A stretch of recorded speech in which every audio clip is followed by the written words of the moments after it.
लोग सोचते हैं कि अब भी मेरे सहन से बाहर हो गया है, अब मुझे मर जाना चाहिए, और वो आत्महत्या का निर्णय कर लेते हैं। ऐसे ऐसे लोगों की हमारे पास में गवाहियां हैं जो कि हम लोगों के साथ में शेयर करते हैं। और वो इस तरह से अंतिम समय में बिल्कुल उनके हाथ में ये गिडियंस की बाइबल उनके हाथों में आई और उन्होंने अपना निर्णय बदल लिया, क्योंकि उन्हें मालूम हुआ कि वो सोचते थे कि कोई नहीं है दुनिया में जो मुझे प्यार करता है, कोई नहीं है जो मेरी सहायता कर सकता है, कोई नहीं है जो मुझे रास्ता दिखा सकता है, कोई नहीं है जो मेरे पापों से मुझको बचा सकता है। परंतु ऐसे समय में जब ये बाइबल उनके हाथों में आई, क्योंकि वो निःशुल्क रूप से लोगों के बीच में घूमते हुए किसी के भी हाथ में वो पहुंच जाती है, तो उसको पढ़ करके उनका जीवन बदल गया और उन्होंने अपना जो निर्णय लिया था उसको उन्होंने बदल लिया। और वो मानने लगे कि कोई नहीं है परंतु यीशु मसीह है जो मुझे प्यार करता है, यीशु मसीह है जो मुझे पापों से छुटकारा दे सकता है, यीशु मसीह है जो कि मेरे पास में जो समस्याएं हैं उससे मुझे छुड़ा सकता है, मुझे रास्ता बता सकता है। जैसे कि अभी पास्टर साहब ने बताया कि जब उन्हें 2005 में वो किताब उनके हाथ में आई, ये पवित्र शास्त्र जो कि नया नियम के रूप में आती थी उस समय छोटे रूप में, वो उनके हाथों में आई और उनका जीवन बदल गया।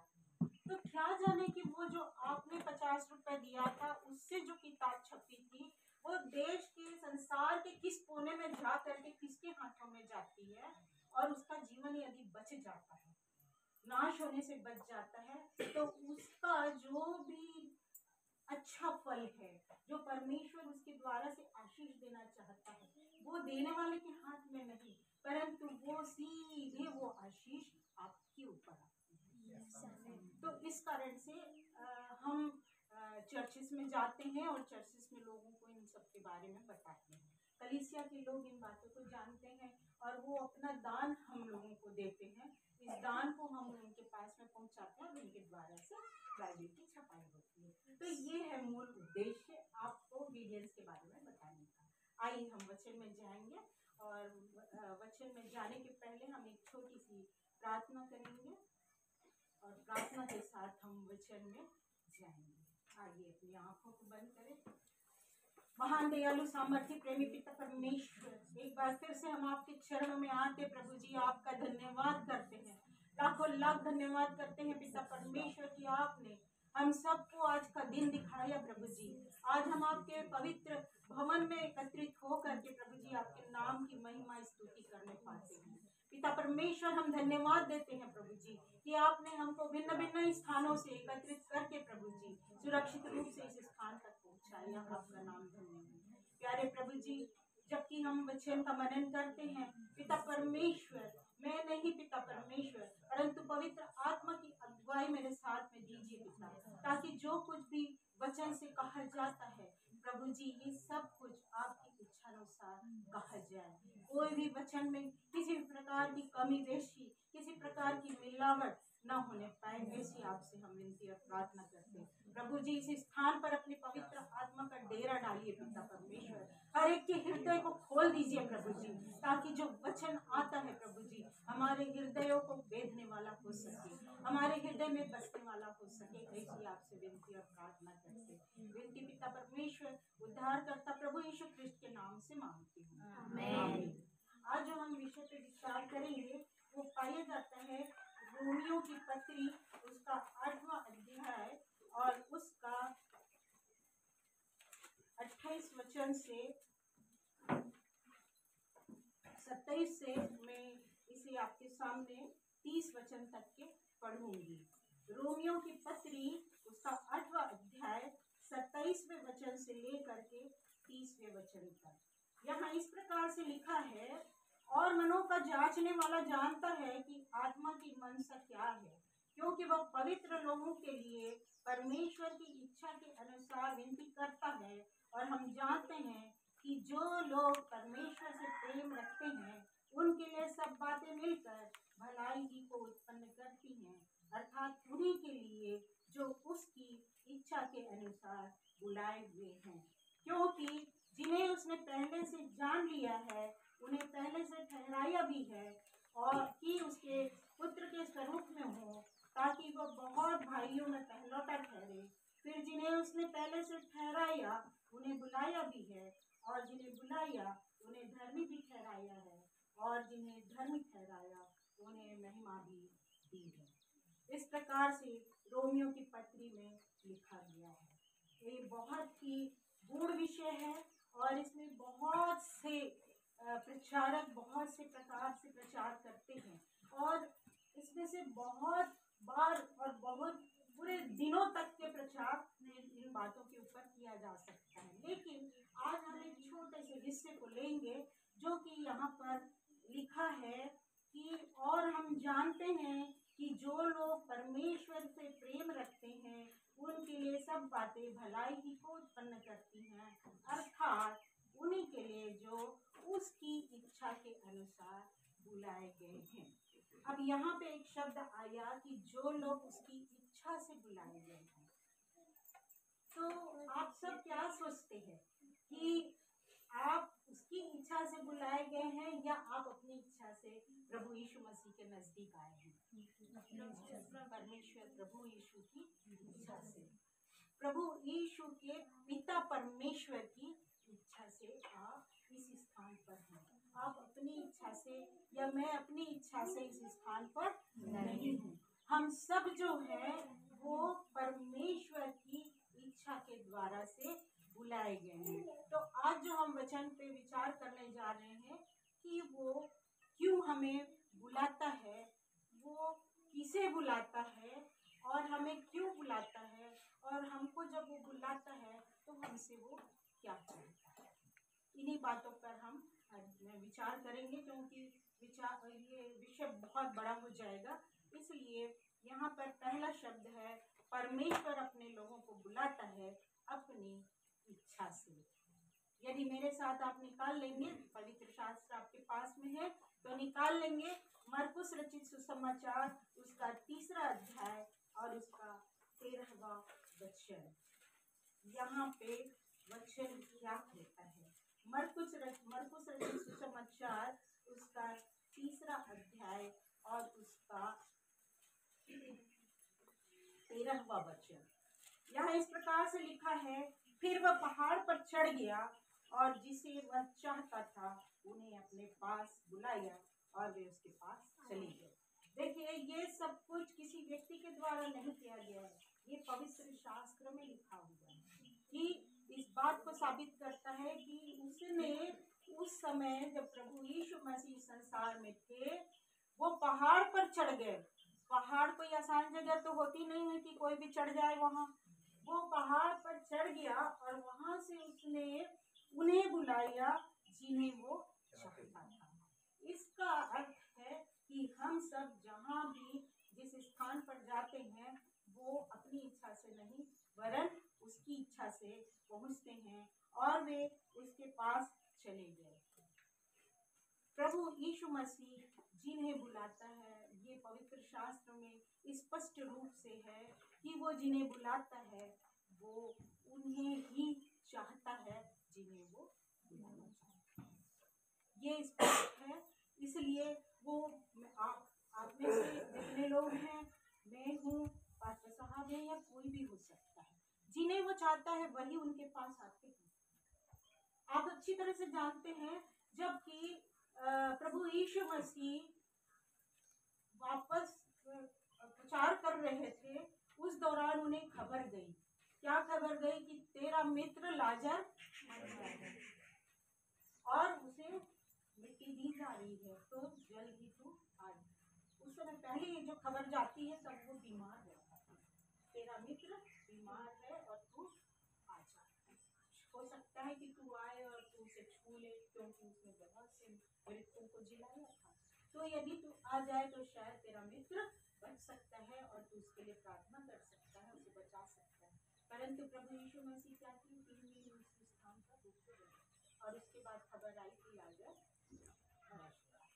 और उसके बाद प्रभु यीशु मसीह वापस हुए और कब्र के सामने खड़े होकर के उन्होंने कहा था, क्या कहा?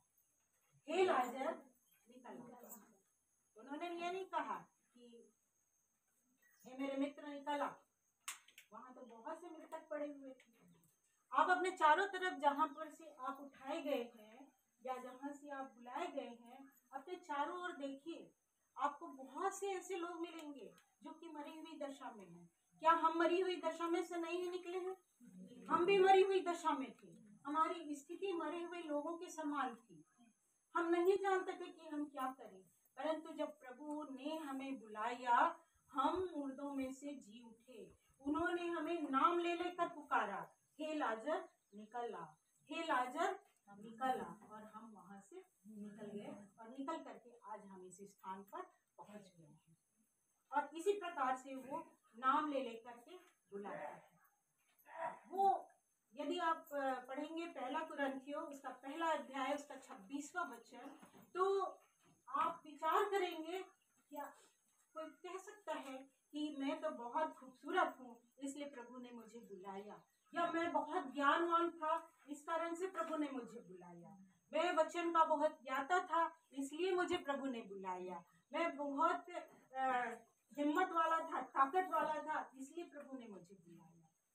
ये वचन पहला कुरिन्थियों में स्पष्ट कर देता है कि न तो शरीर के अनुसार, न ज्ञान के अनुसार, और न किसी कुलीन होने के कारण से, किसी संभ्रांत परिवार से संबंध रखने के कारण या बहुत बड़े खानदान से होने के कारण नहीं बुलाया। उसने निर्बलों को चुन लिया, उसने निर्बलों को और जो बिल्कुल कुछ थे ही नहीं उनको चुन करके उसने बुलाया। तो किसी की खूबसूरती, किसी का धन संपत्ति, किसी का ज्ञान, सब कुछ उसके सामने व्यर्थ है। वो जिसे चाहता है उसे वो बुलाता है। और ये बात पहला कुरिन्थियों 1:26 में स्पष्ट कर दी गई है। अब ये प्रश्न उठता है कि प्रभु क्यों बुलाता है हमें? क्या राजपाट देने के लिए, नौकरी देने के लिए, धन संपत्ति देने के लिए, घर बार देने के लिए, बाल बच्चे देने के लिए? किस लिए बुलाता है? बहुत अच्छा ज्ञान देने के लिए, क्योंकि हम लोग तो सब यही गवाही देते हैं ना कि खड़े होकर के चर्च में हम लोग गवाही देते हैं कि यहाँ गवाही देने का प्रथा है। बहुत से चर्चेस में गवाही देने की प्रथा है ना, तो हम सब ये गवाही देते हैं और ये हमारे लिए गर्व का विषय है कि जब हम प्रभु में आए तो हम कुछ भी नहीं थे, कुछ भी नहीं था, हमारी औकात नहीं थी कुछ भी, हम 2 वक्त का खाना नसीब नहीं होता था, हम बुद्धि से हीन थे, हम देखने में कुरूप थे और कोई हमें पसंद नहीं करता था, जिसके साथ भी हम बैठते थे उठते थे कोई हमें पसंद नहीं करता था। परंतु जब हम प्रभु में आए तो प्रभु ने हमें वो सब कुछ दिया, सांसारिक जितनी भी बातें हैं वो सब उसने दी है, क्योंकि वचन में उसने इस बात का वायदा किया है कि तुम मेरे राज्य की खोज करो तो ये सारी वस्तुएं जो संसार की हैं जो तुम्हें मिलना चाहिए वो मैं तुम्हें दूंगा, और वो चीज वो अपने वायदे के अनुसार हमारे लिए पूरा करता है। और इसलिए ये गर्व की बात है कि ये सब चीजें हमें मिलती हैं, भरपूरी से मिलती हैं। मुझे नौकरी मिली, मुझे अच्छा घर मिला, मैं टूटे फूटे मकान में रहता था, मैंने अट्टालिका खड़ा कर लिया, बहुत बड़ा महल खड़ा कर लिया। और कई भाई बहने रोते हैं कि हम 15 साल से 20 साल से हमारी शादी हो गई है, हमारे कोई संतान नहीं है, उनको संतान मिल गया है ना, और बहुत सी अच्छी बातें हमारी मिलती हैं, बुद्धि और ज्ञान मिलता है, हम पढ़ाई में अव्वल नंबर आते हैं, और जहाँ भी हम प्रयास करते हैं हम आगे और आगे निकलते चले जाते हैं, औरों से हम अलग दिखाई देते हैं। और ये सब किसके कारण से? प्रभु के अनुग्रह के द्वारा से। तो इसलिए ये सब तो गर्व का विषय है ही, परंतु परमेश्वर हमें क्यों बुलाता है इस बात को यदि हम विचार करें तो आप में से कितने बपतिस्मा ले चुके हैं? तो जिस दिन आपने बपतिस्मा लिया था आपने गवाही दी है ना कि मैं अपने सारे पापों को प्रभु यीशु मसीह के नाम से छोड़ता हूँ और मेरे सारे पाप धोए गए हैं और आज मैं उसके नाम से पिता पुत्र और पवित्र आत्मा के नाम से मैं आज बपतिस्मा लेकर के उसके पीछे चलने वाला हूँ। ये आपने उस दिन कहा था, ये सब बातें आपने कही थी। और इस प्रकार से दूसरी जगह आप देखिए कि पवित्र शास्त्र क्या कहता है कि परमेश्वर ने, आज हम गाने में गीत में भी गा रहे थे कि परमेश्वर ने हमारे पापों को क्षमा करने के लिए अपने पुत्र को इस धरती पर भेजा। इस धरती पर हमारा प्रभु यीशु मसीह आया, क्रूस पर चढ़ाया गया, मर गया, अपना लहू बहाया और उस पवित्र लहू के बहने के द्वारा से, उस पवित्र लहू के द्वारा से, धोए जाने के द्वारा से हमारे और आपके पाप क्षमा किए गए, जिसके कारण से आज हम उसके मानने वाले हैं, उसके पीछे चलने वाले हैं। इसी कारण से, क्योंकि उसने हमारे पापों को धो दिया। और ये जो बातें हुई हैं वो एक विधि के अनुसार हुई है। यदि आपके पास में पुराना नियम है तो पुराने नियम में व्यवस्था दी गई थी, मूसा की व्यवस्था दी गई थी।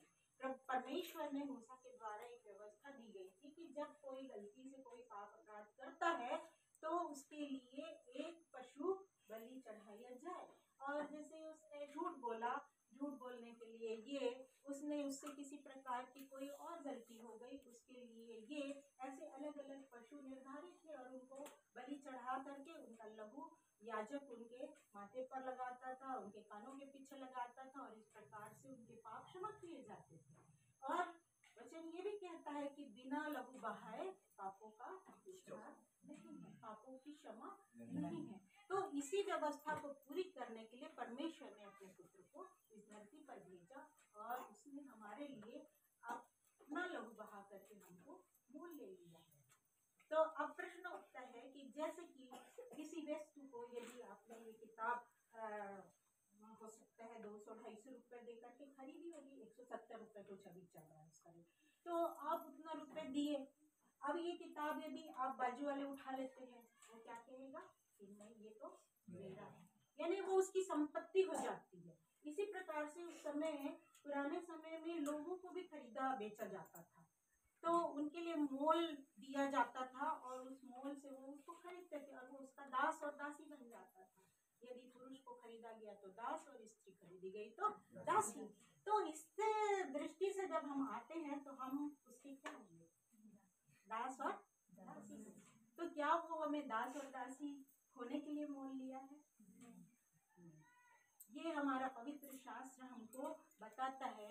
गलातियों की पत्री उसका 4था अध्याय उसका 7वां वचन यदि आप पढ़ेंगे तो वहां पर कहता है कि अब तुम दास नहीं परंतु पुत्र हुए, और पुत्र हुए तो वारिस भी हुए।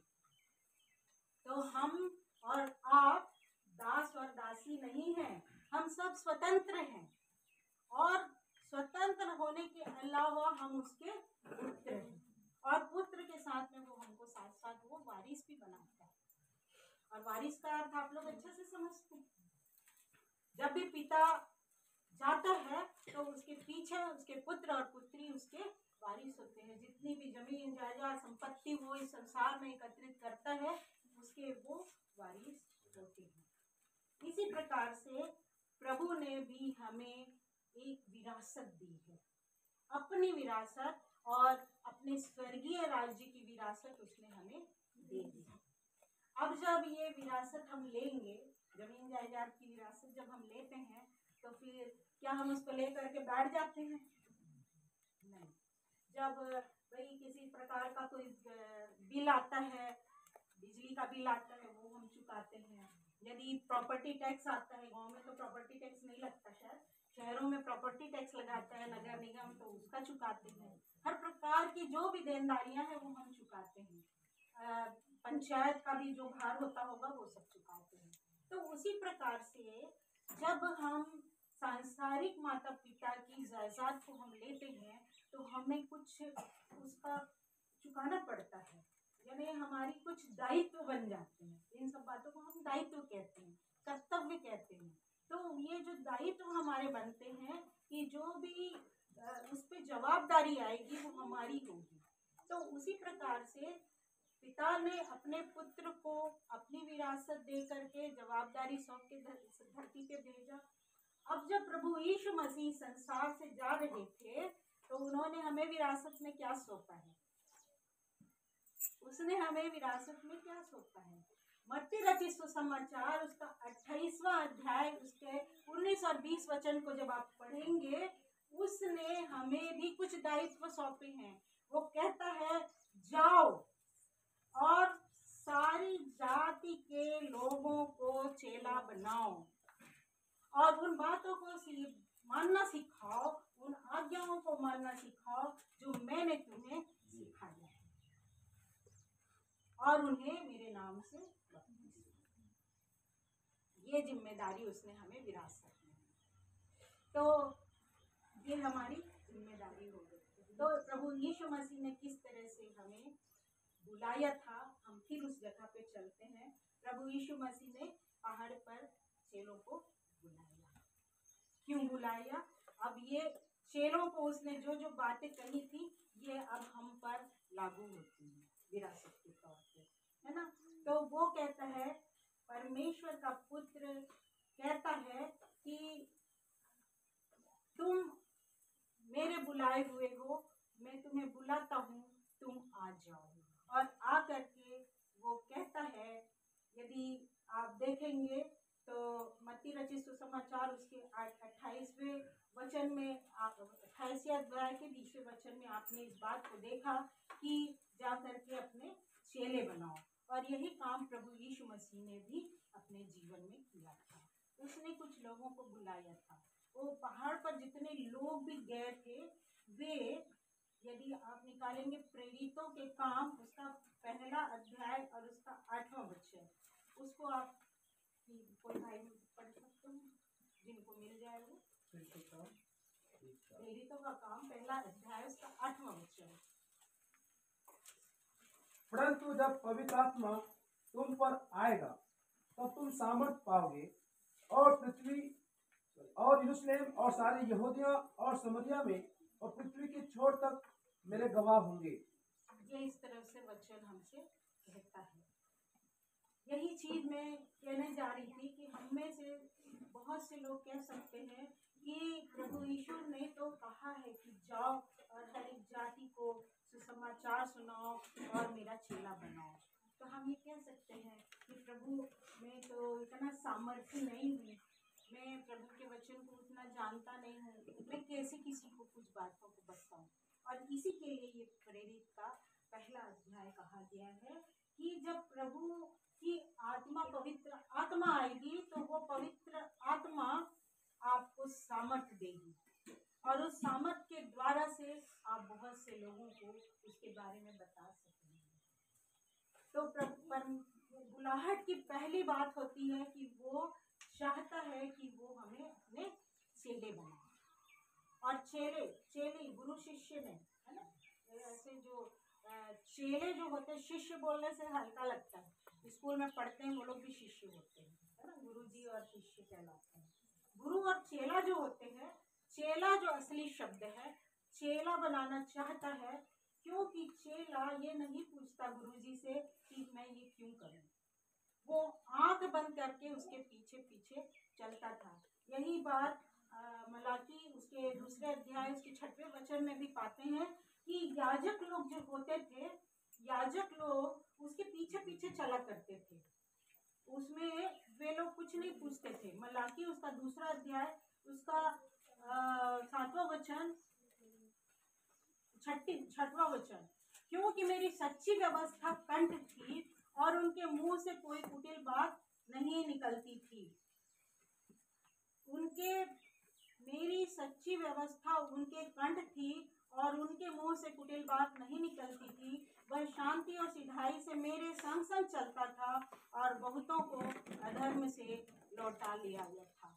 ये बात पुराने नियम में भी मलाकी के द्वारा, मलाकी भविष्यवक्ता थे, उन्होंने कहा था कि याजक जो होते हैं, हम सब तो याजक एक समाज है, क्योंकि उसने हमें ये राजपद दे दिया है। हम सब बिल्कुल मल्कीसेदेक के नहीं, हम लोग भी प्रभु यीशु के पुत्र और पुत्री होने के नाते से वारिस बन गए हैं। तो हम सब याजकों का एक समाज है ना। तो याजकों का जो भी नियम कानून है वो हम पर भी आता है। इसलिए ये हमारा कर्तव्य है, ये हमारा दायित्व है कि हम ये जो वचन हमें दिया गया है इसे पढ़ें और इसे हम अपने कंठों में रखें। कंठ का होता है, हम उसे याद कर लें और उसके अनुसार हम चलें और उस व्यवस्था के अनुसार बहुत से लोगों को जो अधर्म में फंसे हुए हैं, जो नहीं जानते कि वो गलत कर रहे हैं, उन्हें चेतावनी दे करके उन्हें वापस सही रास्ते पर लेके आना, ये हमारा दायित्व और हमारा कर्तव्य है। वो कहता है कि तुम मेरे पीछे पीछे हो, मेरे साथ आओ, मेरे संग रहो और मेरे पीछे पीछे हो। संग रहने से एक बात होती है, जब आप एक संग होते हैं, आप एक अकेले रहते थे, आप कुछ नहीं जानते थे, पर जब संग हो लिए और आप प्रभु के सेवक के साथ आ गए, उसकी संगति में जब आ गए, उन्होंने बहुत सी बातें आपको बताई और उन बातों को आप जानने लगे। उसी प्रकार से जब हम प्रभु यीशु मसीह की संगति में आते हैं, प्रभु यीशु मसीह के चेले जब उसकी संगति में आए, तो उसने उनको पहाड़ पर बुलाया और उन्हें छांट करके कुछ लोगों को अलग किया और उन्हें अपने स्वर्गीय राज्य की बातें, ज्ञान की बातें उन्हें सिखाई और उन्हें सारी व्यवस्था को सिखाया। उन्होंने उसे बताया कि किस किस तरह से क्या क्या एक चेला बनने के लिए आवश्यक है। उसको धीरे धीरे धीरे धीरे उन्होंने अपने रूप में धीरे धीरे उन चेलों को बदल दिया और आगे हम पाते हैं कि वो चेले जो धीरे धीरे कर करके अलग अलग स्थानों पर जा करके प्रभु यीशु मसीह के ही समान सुसमाचार सुनाने लगे। तो इसीलिए वो हमें अपने पास बुलाता है कि हम उसके चेले बने, उसके साथ साथ रहें। उसके साथ में रहने से हम उसकी सारी बातों को सीखते हैं। एक साथ रहने से हम एक दूसरे की बातों को सीखते हैं। अलग रहने से हम थोड़ी देर के लिए मिलते हैं, एक दूसरे को भूल जाते हैं। कई बार हम उनका चेहरा भी भूल जाते हैं कि हम कभी इनसे मिले थे। परंतु जब हम एक साथ रहते हैं, एक साथ रहने से, एक साथ आराधना करने से, एक साथ उठने बैठने से, संगति में रहने से हम एक दूसरे के समान बनते जाते हैं धीरे धीरे। और यही कारण है कि आप सब जो आज आराधना और स्तुति करने पा रहे हैं, वो अपने सेवक से सीख सीख करके, उनकी संगति में रह करके और उन्हीं के समाना करने लगे। वही प्रभु परमेश्वर हमसे चाहता है कि हम उसके पीछे पीछे और उसी की समानता और स्वरूप में धीरे धीरे बनते चले जाएं और उसी के अनुरूप होकर के कार्य करें। तो मेरे प्रियो, उसने जो बुलाया कि हम उसके संग रहें, उसके साथ रहें, उसके चेले बने, उसके साथ साथ रहें और उसके समान ही बन जाए। और वो एक और बात, वो हम वहाँ पर यदि मरकुस रचित सुसमाचार का 3 अध्याय और 13वां वचन खुला हुआ है, तो वहाँ एक बात और आप पाएंगे। मरकुस रचित सुसमाचार उसका 13वां अध्याय और तीसरा अध्याय उसके 13वें वचन में एक और उसने कहा है, तब उसने 12 पुरुषों को नियुक्त किया कि वे उसके साथ साथ रहें और वह उन्हें भेजे कि प्रचार करें।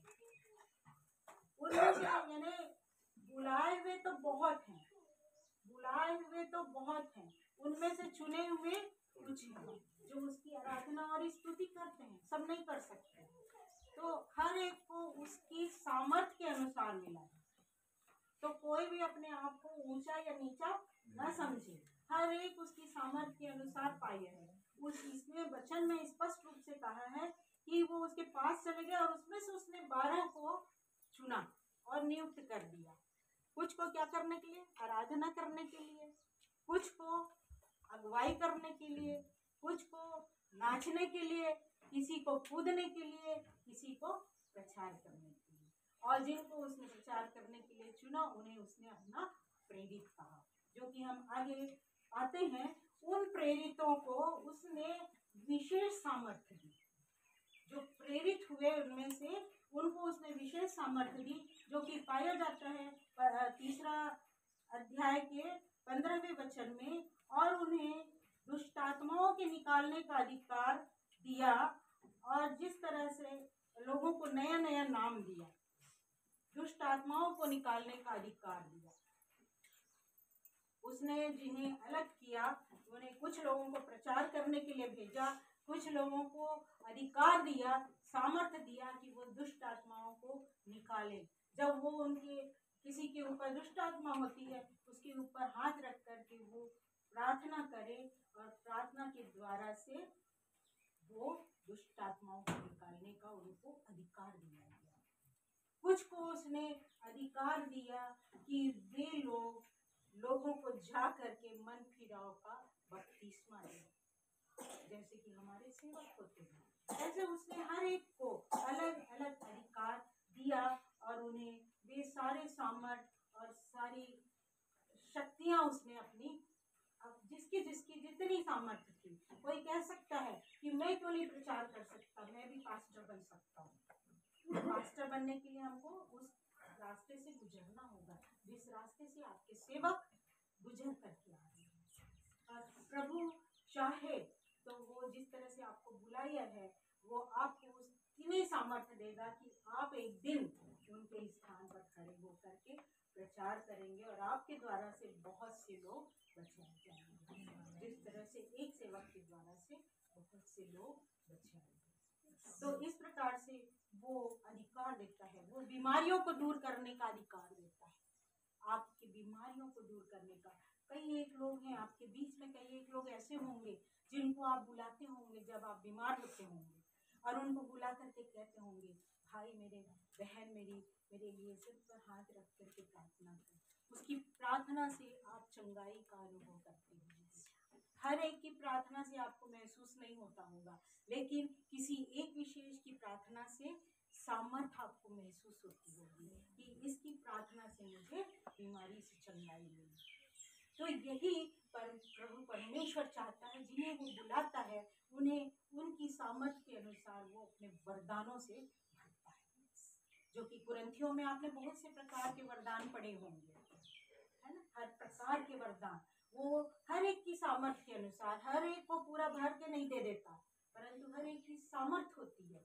उस सामर्थ्य के अनुसार आप कह सकते हैं मेरे अंदर क्यों नहीं है, आप प्रार्थना कीजिए, क्योंकि वो प्रार्थना करना भी सिखाता है।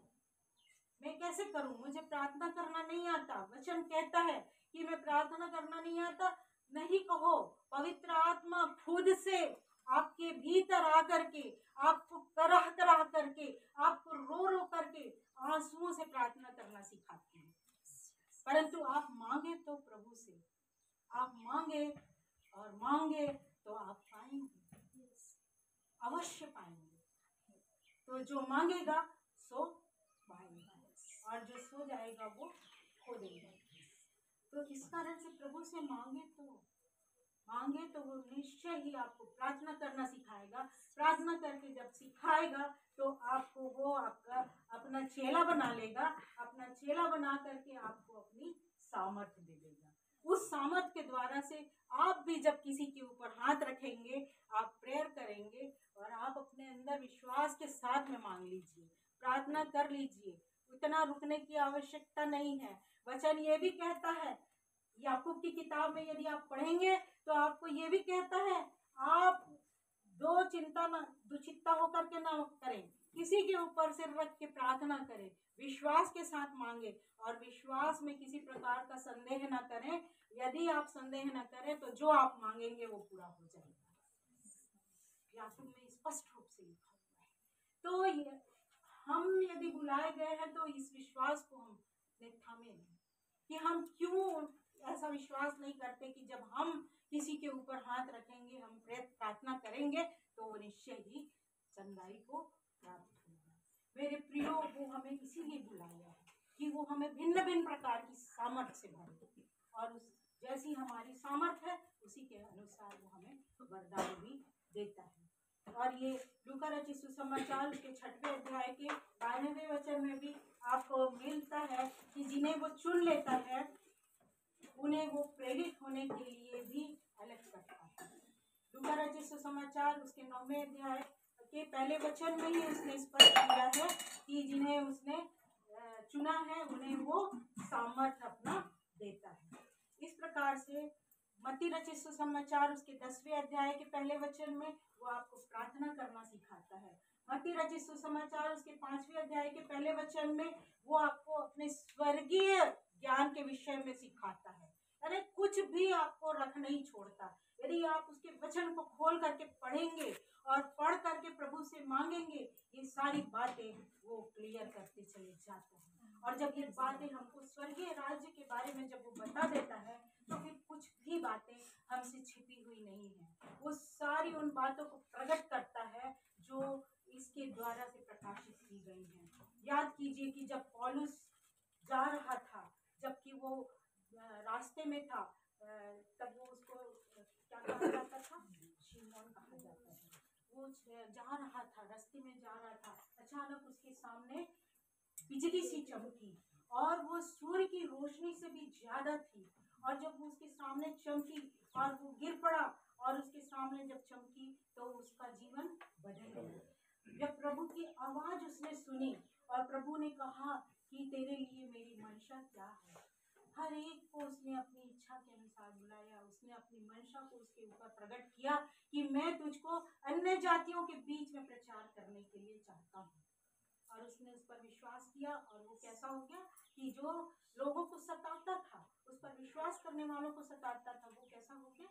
उसके लोगों को बटोरने के काम में वो लोगों को प्रचार सुनाने लगा। वो इतना पढ़ा लिखा था, उसको सारी बातें थी, लेकिन उसकी आंखें बंद थी। और जैसी ही ज्योति चमकी, उसकी आंखें खुल गई और उसके ऊपर ये वचन का प्रकाश खुल गया। उसी तरह से प्रियो, हमें भी प्रार्थना करना है, प्रभु जी हमारी आंखों को खोल दे। हम जो अंधे हैं, जन्म से हम आज तक अंधे हैं, हमारी आंखों को खोल दे और वो हमें फिर से रोशनी दे देगा और हम इन बातों को पढ़ने लगेंगे। और जब इन बातों को पढ़ेंगे तो हमको कुछ और ही विजन यहाँ से प्राप्त होगा, वो प्रकाशन हमें प्राप्त होगा। और अंतिम बात जो है वो हमसे चाहता है, जिसको बीच में मैंने कहा था, गवाही देने का। वो हमको चाहता है कि मैं और आप उसकी गवाह बने। जरूरी नहीं है कि कहीं पर किसी सभा में खड़े होकर के हम उसका प्रचार करें। जरूरी नहीं है कि हम 25 लोगों के सामने खड़े होकर के बताएं कि मेरे जीवन में ऐसा हुआ, मेरे जीवन में वैसा हुआ। कोई जरूरी नहीं है। आप अपने बाजू वाले को, जिसके साथ में आप मिलते हैं, रोज उठते हैं, बैठते हैं, आप यदि पढ़ने वाले हैं, अपने साथ में पढ़ने वाले किसी विद्यार्थी को, आप मजदूर हैं, यदि मजदूरी करते हैं, 2 मजदूर एक साथ काम कर रहे हैं, अपने साथ काम करने वाले मजदूर को, इस खजाने को जिसे आपने अपने हृदय में छिपा रखा है, ये खजाना है ना जो आपने पा लिया है, इस खजाने को आप छिपा के मत रखिए।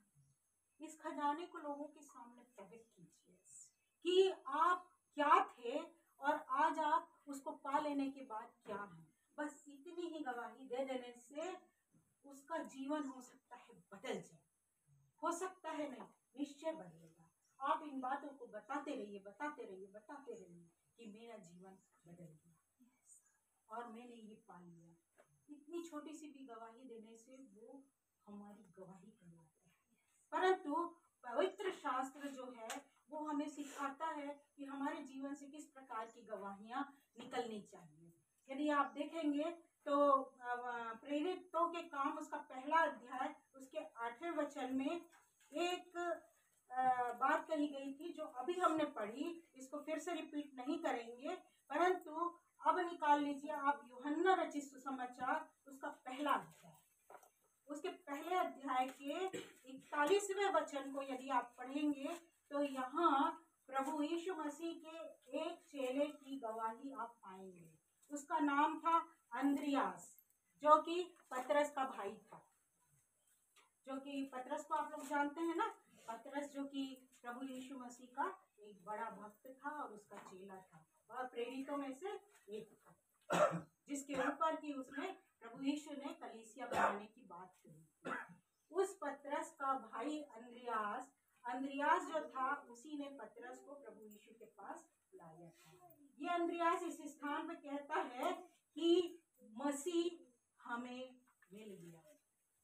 वो भाई के पास जाके, कहीं और नहीं गया, अंद्रियास अपने भाई पतरस के पास जाकर के कहता है मसीह हमें मिल गया है। पहले उस समय वो लोग जानते थे, जिस तरह से हम सब जानते हैं, वो लोग जानते थे कि मसीह आने वाला है।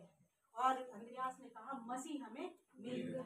ये गवाही प्रभु यीशु मसीह हमसे और आपसे चाहते हैं। हमें भी लोगों के सामने कहना है वो मसीहा का अर्थ क्या है? जिसने हमें बचा लिया, जिसने मेरे पापों को धो दिया, मुझे उसने पाप और शुद्ध कर दिया, वो मसीहा मुझे मिल गया है। मुझे अब किसी और की आवश्यकता नहीं है। ये गवाही वो हमारे जीवन से चाहता है। इसी तरह से उसी अध्याय के पहले वचन के 29वें वचन में देखिए कि यूहन्ना उसका प्रिय चेला जिसे उसने अपनी माता को दे दिया था, वो क्या कहता है? नहीं, ये यूहन्ना जो था वो बपतिस्मा देने वाला यूहन्ना था। थोड़ा सा एक परिवर्तन हो गया था। वो बपतिस्मा देने वाला यूहन्ना था। यूहन्ना बपतिस्मा देने वाले के नाम से जाना जाता था और जिसने प्रभु का मार्ग तैयार किया था, उसके रास्ते सीधे किए थे, जिसके बारे में कहा जाता है कि जंगल में एक पुकारने वाले का शब्द सुनाई दे रहा है। वो यूहन्ना कहता है, देखो ये है वो मेमना जो जगत के पाप उठा लिए जा रहा है। यही गवाही वो हमारे जीवन से चाहता है। वो प्रभु यीशु मसीह है, जो वो मेमना है जो मेरे पापों को लेकर के क्रूस पर चढ़ा था।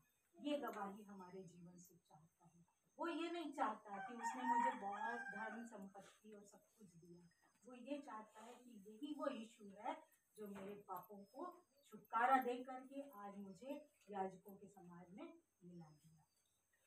उसी तरह से उसी अध्याय के 47वें वचन में यदि आप देखेंगे तो वहाँ उसका एक शिष्य था नतनएल नाम का। उसके बारे में बहुत ज्यादा जानकारी बाइबल में नहीं दी गई है, लेकिन उस नतनएल को यीशु ने एक पेड़ के नीचे खड़े हुए देखा था और उसे वहां देख करके पहचाना था। और उसने जब हे नतनएल करके उसे आवाज दिया, उसने उसे बुलाया, तो नतनएल ने कहा, तूने मुझे कैसे पहचाना? उसने कहा, उस दिन जब तू उस पेड़ के नीचे खड़ा था। इतना ही कहने के द्वारा से वो इतना ज्यादा उससे प्रभावित हो गया कि उसने कहा, हे प्रभु, तू ही ईश्वर का पुत्र है, तू ही परमेश्वर का पुत्र है।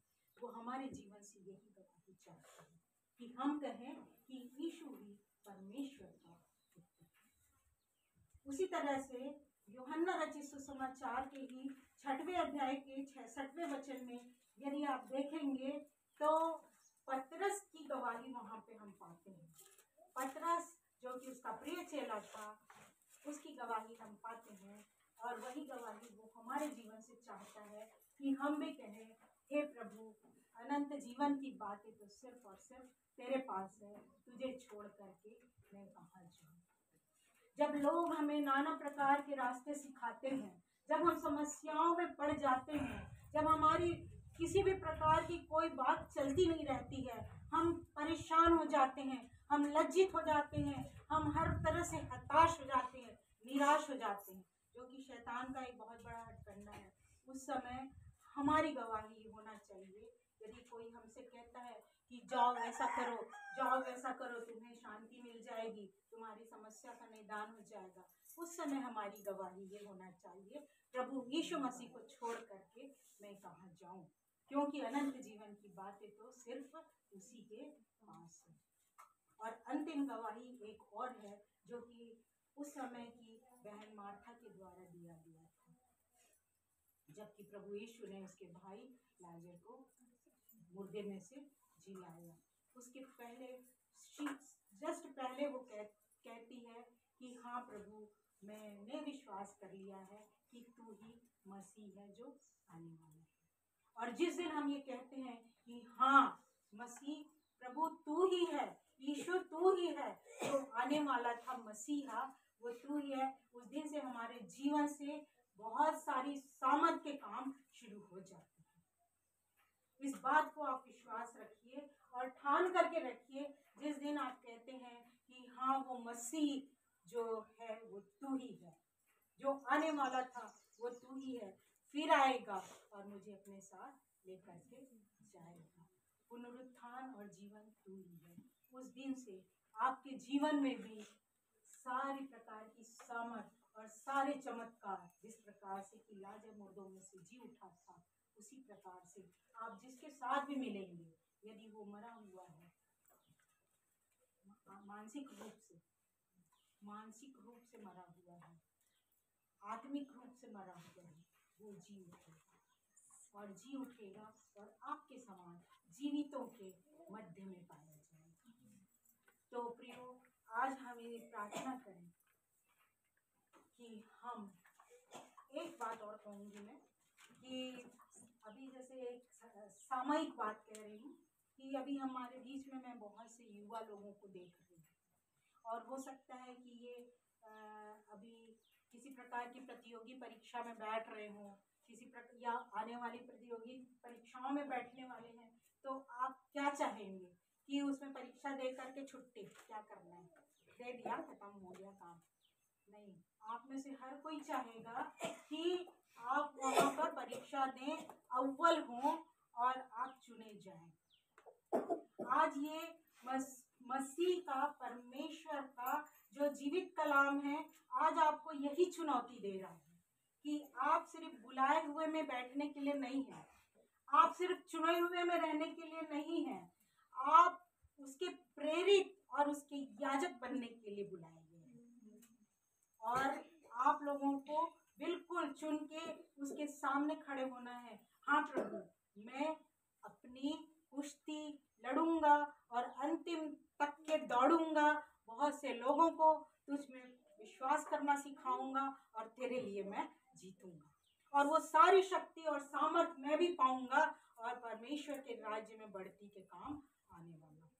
और परमेश्वर आपको अपने अनंत जीवन में प्रवेश करने की अनुमति देगा और कहेगा, आओ, मैंने तुम्हें नियुक्ति पत्र दिया कि तुम सदा काल के लिए मेरे राज्य के वारिस बन जाओ। परमेश्वर इन वचनों के द्वारा से मुझे और आपको आशीष